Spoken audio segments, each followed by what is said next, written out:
Hello.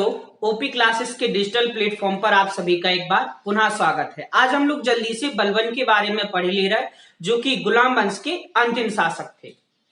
तो हम लोगों को पढ़ना है बलबन, जो कि रहे थे 1266 से 1286।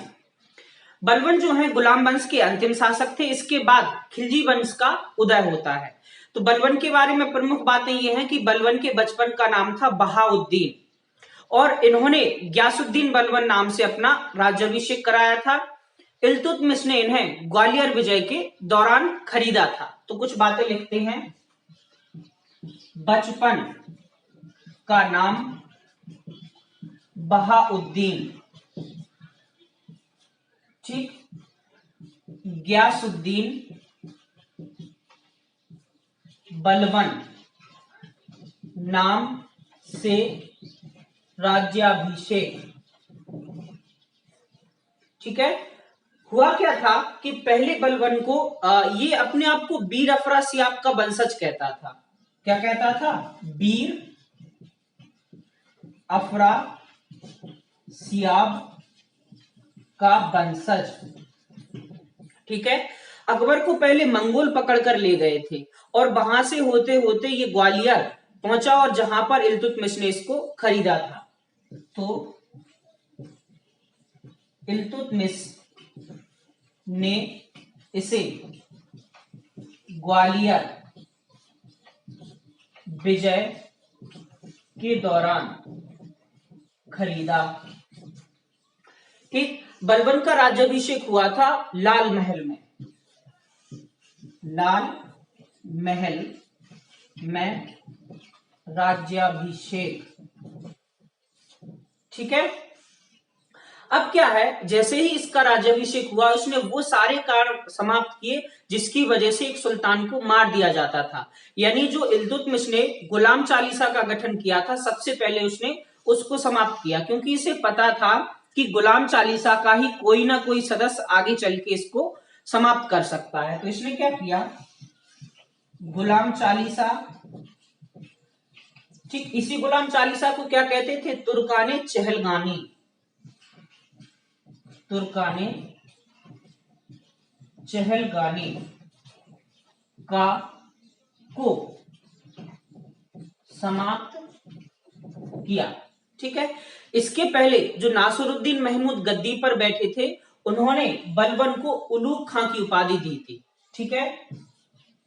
तो नासिरुद्दीन महमूद ने उलूग खां की उपाधि दी, ठीक है। अभी जैसे कि हमने आपको बताया कि बलबन अपने आप को बीर अफरासियाब का वंशज कहता था। वह इलवरी तुर्क से संबंधित था। किससे? इलवरी तुर्क, ठीक। और उसने क्या किया, जो अपना दरबार था वो ईरानी पद्धति से सजाया हुआ था। जैसे दरबार में झूमरों का प्रयोग, विशेष प्रकार की जो आपकी दीप सजाने की पद्धति होती है, वो सारी प्रक्रिया इसने अपने दरबार में लगवाई थी। तो आइए आगे देखते हैं। ये सब कुछ देख लिया, ठीक। आगे देखते हैं। अच्छा, बलबन क्या था? बलबन अपने आप को अफरासियाब का वंशज कहता था और उसका एक स्टेटमेंट कई बार एग्जाम में पूछा गया। उसका कहना था कि जब भी मैं किसी निम्न कुल के व्यक्ति को देखता हूं तो मेरी भुजाएं उसे मारने को फड़कने लगती हैं। यानी मेरा मन करता है कि मैं उसको समाप्त कर दूं, अगर कोई निम्न कुल का व्यक्ति बलबन के सामने आ जाए तो, ठीक है।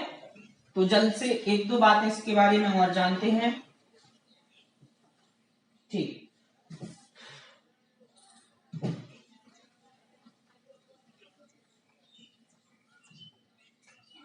तो बलबन ने क्या किया? बलबन ने दरबार ईरानी पद्धति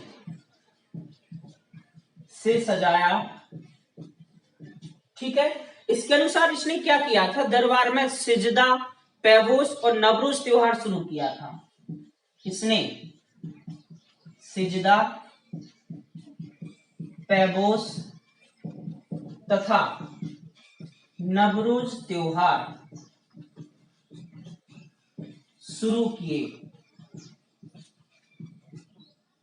सिजदा क्या होता था और पैबोस क्या होता था? सिजदा होता था घुटनों के बल बैठकर सुल्तान को ऐसे ऐसे किया जाता, सिजदा नमस्कार करना। पैबोस होता था सुल्तान की जूतियों को चूमना, ठीक है। और नवरोज एक मुस्लिम त्योहार होता है जिसकी शुरुआत किसने की थी? बलबन ने। बलबन ने ही पहली बार राजत्व का सिद्धांत दिया। राजत्व का सिद्धांत ये कहता था कि जो राजा रहेगा या जो सुल्तान रहेगा वो ईश्वर की, अल्लाह की धरती पर रहने वाले लोगों के लिए एक जरिया होता है ईश्वर तक पहुंचने का। तो बलबन ने क्या किया? राजत्व का सिद्धांत दिया। इस राजत्व के सिद्धांत के तहत बलबन अपने आप को क्या कहता था? बलबन कहता था कि मैं ईश्वर का दूत हूं, जिल्ले इलाही, जिल्ले इलाही तथा नियामते खुदाई बताया, ठीक है। जिल्ले इलाही का मतलब होता है ईश्वर की छाया, और नियामते खुदाई का मतलब होता है ईश्वर का दूत या अल्लाह का दूत, ठीक है। ये सारी बातें हो गई। वो स्टेटमेंट और लिख लो कि बलबन ने क्या कहा था? बलबन ने कहा था, क्या कहा था? जब भी मैं किसी निम्न कुल के व्यक्ति को देखता हूं तो मेरी भुजाएं उसे मारने को फड़कने लगती हैं। ये स्टेटमेंट किसका था? बलबन का था। ये पूरा स्टेटमेंट बलबन का था। इसके अलावा बलबन ने क्या किया था? जैसे ही वह सुल्तान बना, वो क्या करता था कि जो भी कुरान में बातें दी गई हैं वो सभी बातें वो ये फॉलो करता था। जैसे सुल्तान बनने के बाद इसने हमेशा 5 वक्त की नमाज अदा की। इसके अलावा इसने सुल्तान बनने के बाद शराब को कभी हाथ नहीं लगाया। तो 5 वक्त की नमाज अदा करना तथा शराब ना पीना, ठीक है। तो ये बलबन ने किया था। अब क्या है, जैसे कि हमने आपको बताया, बलबन ने अपने दरबार को ईरानी पद्धति से सजाया था। इसके अलावा इसने क्या किया? इसके जो पुत्र थे, एक पुत्र चला गया था बंगाल की तरफ और एक पुत्र की हो गई थी मृत्यु, ठीक। तो इसके पौत्र थे, इसने अपने पौत्रों के नाम फारसी पद्धति पर रखे थे। किस पद्धति पर? फारसी पद्धति पर। और उसी में से अपने एक पौत्र को अपना उत्तराधिकारी घोषित किया।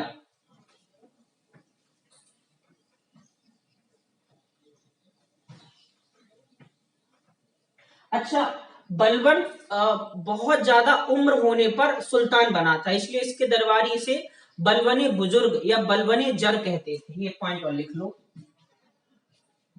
उम्र ज्यादा होने पर क्या कहा जाता था इसे? बलबने बलबने बुजुर्ग या बलबने जर। इसका मतलब होता है सफेद बालों वाला, ठीक है। इसके अलावा बलबन ने क्या किया था? लौह एवं रक्त की नीति अपनाई थी। लौह एवं रक्त की नीति अपनाई। इसके पौत्र कौन कौन थे? पौत्र थे कैखुसरो, कैकाउस तथा कैकुबाद, ठीक है। तो इसके 3 पौत्र थे, कैखुसरो, कैकाउस और कैकुबाद। बलबन जब 1286 में बलबन की मृत्यु हो गई तो कैकुबाद गद्दी पर बैठे। तो अब कौन बैठेंगे? कैकवाद। ठीक है, अब क्या हुआ, जो अपने दिल्ली का जो काजी था उसने क्या किया, कैकवाद को गलत आदतों में फंसा दिया। उन गलत आदतों के कारण कैकवाद को क्या हो गया, लकवा मार गया। तो कैकवाद बलवन की मृत्यु के बाद गद्दी पर बैठे, लकवा मारा। ठीक, कैकवाद को जब लकवा मार गया तो इसका मात्र 3 महीने का एक पुत्र था जिसका नाम था क्यूमर्स। अब क्यूमर्स गद्दी पर बैठे और अब ये तो बहुत छोटा था, ठीक है, सल्तनत चला नहीं सकता था, इसलिए इसका संरक्षक बनाया जलालुद्दीन फिरोज खिलजी को। संरक्षक जलालुद्दीन फिरोज खिलजी बने। संरक्षक जलालुद्दीन फिरोज खिलजी बने और जैसे ही मौका मिला उन्होंने कैकवाद की क्या कर दी, हत्या। ठीक है, यानी अब हम लोग पढ़ेंगे खिलजी वंश, जिसके संस्थापक कौन थे, जलालुद्दीन फिरोज खिलजी। तो ये थे गुलाम वंश के अंतिम शासक बलबन के बारे में प्रमुख बातें, इनको अच्छे से याद कर लेना। इसके अलावा नीचे आपको डिस्क्रिप्शन बॉक्स में एक तो फ्री ऑनलाइन टेस्ट सीरीज की लिंक मिल जाएगी, उसको कैसे ज्वाइन करना है उसका वीडियो की लिंक भी, उसके वीडियो की लिंक भी मिल जाएगी। साथ ही टेलीग्राम और व्हाट्सएप जो हमारा ग्रुप बना है उसकी लिंक भी आपको डिस्क्रिप्शन बॉक्स में मिल जाएगी। तो आज के लिए इतना ही। आगे हम लोग अर्थव्यवस्था में मुद्रा तथा बैंकिंग पढ़ रहे थे, मुद्रा के आगे कुछ टर्म्स होते हैं, ठीक है, उनके बारे में पढ़ेंगे। तो आज के लिए इतना ही, ये चीज अच्छे से नोट कर लेना।